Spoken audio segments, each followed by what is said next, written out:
Yeah. Or no, yeah. So is that a yes or no?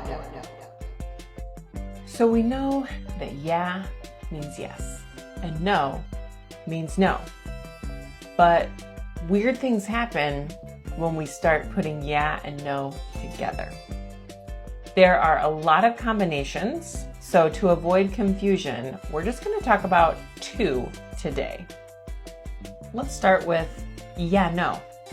So yeah, no means that I disagree or there could be something that's incorrect and I want to clarify. I want to correct it. Aren't you coming out to dinner with us on Saturday? Yeah, no. I actually have plans on Saturday. I'm not going to be able to make it to dinner. But there's also no, yeah. No, yeah means that I agree, and usually I have more to add. So I agree with you, and I want to add more information to what you said.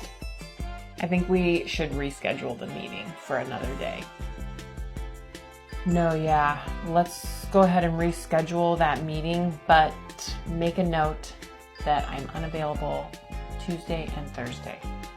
I hope this was helpful, and there are more no, yeah combinations, but we will talk about those another day.